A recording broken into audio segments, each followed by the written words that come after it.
লিবিয়ার ত্রিপোলি থেকে স্বেচ্ছায় দেশে ফেরার ইচ্ছা প্রকাশকারী ৩০৯ জন বাংলাদেশি নাগরিককে বহনকারী বিশেষ বিমানটি সকাল ৯:৩০টার দিকে শাহজালাল আন্তর্জাতিক বিমানবন্দরে অবতরণ করেছে। সেখান থেকে সরাসরি যুক্ত হচ্ছেন সহকর্মী আলামিন তুষার। লিবিয়া থেকে যারা আসলে ফিরছেন, দ্বিতীয় দফায় যে ৩০৯ জন ফিরছেন, সেই তাদের বহনকারী যে ফ্লাইট সেটি কিন্তু ৯:৩০-এর সময় এখানে আন্তর্জাতিক বিমানবন্দরে আসলে অবতরণ করেছে, আমরা যেমনটা জানতে পেরেছি। এবং কিছুক্ষণ আগে থেকেই কিন্তু ধীরে ধীরে যারা রয়েছেন তারা কিন্তু বের হচ্ছেন। দর্শক, আপনারা নিশ্চয়ই দেখতে পাচ্ছেন যে যখনই তারা আসলে বের হচ্ছেন তখনই কিন্তু যারা গণমাধ্যম কর্মীরা আমরা যারা রয়েছি তারা আসলে তাদের কি অবস্থা সেটা নিয়ে আসলে তাদেরকে জিজ্ঞেস করছে। এবং তাদের সঙ্গে কিছুক্ষণ আগেও তাদের অনেকজনের সঙ্গে আমাদের কথা হচ্ছিল। তারা যেমনটা আমাদেরকে বলছিলেন যে তারা আসলে সেখানে নানান ধরনের অত্যাচারের শিকার হয়েছেন।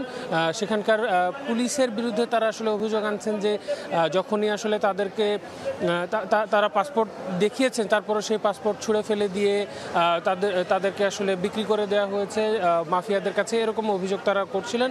পরবর্তীতে তাদেরকে অবৈধ হিসেবে বিভিন্ন জেলখানায় থাকতে হয়েছে, কেউ ২.৫ মাস ৩ মাস এরকম, এবং বিভিন্ন ধরনের অত্যাচারের তারা শিকার হয়েছেন, এমনটা কিন্তু তারা আমাদেরকে বলছিলেন। পরবর্তী সময়ে যদিও তারা আসলে বলছেন যে বাংলাদেশ সরকার বা ওখানকার যে দূতাবাস যারা রয়েছেন তাদের সাহায্যেই তাদের এই প্রত্যাবর্তন সম্ভব হয়েছে, তারা দেশে ফিরতে পেরেছেন, এমনটা কিন্তু তারা আমাদেরকে বলছিলেন।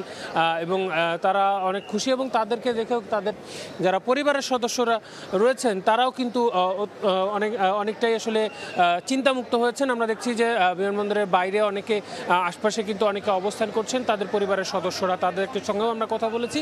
তারা বলছিলেন যে তারা খুব খুশি তাদের পরিবারের লোকজনকে ফিরে পেয়ে। তো এই ছিল এখনো পর্যন্ত আমার কাছে লিবিয়া থেকে ফেরার যে ৩০৯ জন যারা রয়েছেন তাদের সবশেষ তথ্য আমার কাছে। শাহজালাল আন্তর্জাতিক বিমানবন্দর থেকে সবশেষ জানাচ্ছিলেন সহকর্মী আলামিন তুষার।